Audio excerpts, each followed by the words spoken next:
Panglima ini layak diberhentikan.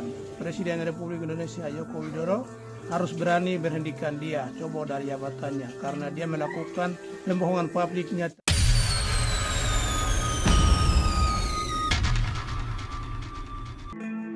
Juru bicara TPN PBOPM Sebi Sambo meminta ke Presiden Jokowi untuk mencopot Laksamana Yudo Margono dari jabatannya sebagai Panglima TNI.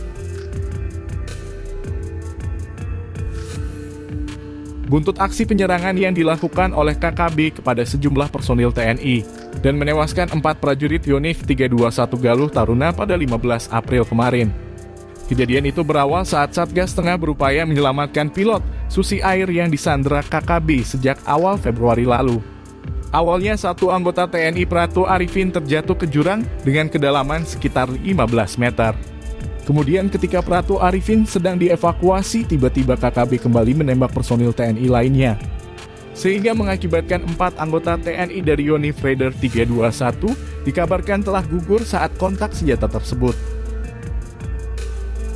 Kemudian Panglima TNI Laksamana Yudo Margono memutuskan meningkatkan status operasi untuk melawan KKB di Papua menjadi siaga tempur darat.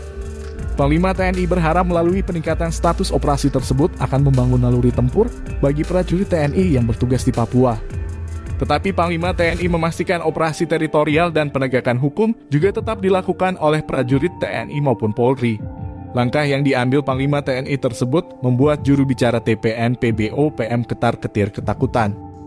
Melalui kanal YouTube KKB Papua yang diunggah pada 20 April kemarin, juru bicara Sebi Sambo meminta Presiden Jokowi supaya mencopot Laksamana Yudo Margono dari jabatannya sebagai Panglima TNI. Kemudian Sebi Sambo mempermasalahkan ketika awalnya Panglima TNI menyatakan hanya ada 1 prajurit TNI yang gugur. Namun pada hari berikutnya berjumlah 4 orang prajurit TNI yang gugur akibat kontak tembak dengan KKB di pos Bugimang. Lebih parahnya lagi, Sebi Sambo menuduh Panglima TNI sebagai pembohong dan meminta ke Presiden Jokowi agar Panglima TNI diturunkan dari jabatan.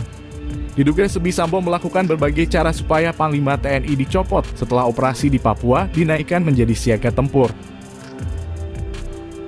Namun kebijakan yang diambil Panglima TNI tersebut bertolak belakang dengan Usman Hamid, pegiat HAM Internasional Indonesia. Malah pegiat HAM Amnesty International Indonesia mendesak Panglima TNI supaya menghentikan operasi militer dengan status siaga tempur di wilayah konflik daerah Papua. Usman Hamid mengatakan bahwa operasi siaga tempur untuk melawan KKB di Papua merupakan keputusan yang keliru dan gegabah. Menurutnya, dalam mengambil keputusan melalui pengerahan pasukan TNI dalam menyikapi situasi saat ini di Papua itu keliru dan gegabah. Usman mengatakan kalau operasi tempur tersebut justru berpotensi menimbulkan pertumpahan darah di Papua. Menurutnya akan ada banyak korban sipil dan anggota TNI yang berjatuhan. Selain itu, layanan dan fasilitas umum di Bumi Cendrawasih juga turut terdampak.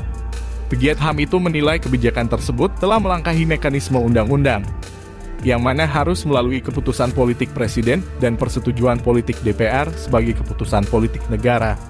Pernyataan pegiat HAM tersebut membuat warganet geram lantaran sudah banyak anggota TNI Polri yang gugur di Papua. Bagaimana tanggapan kalian? Silahkan tulis di kolom komentar.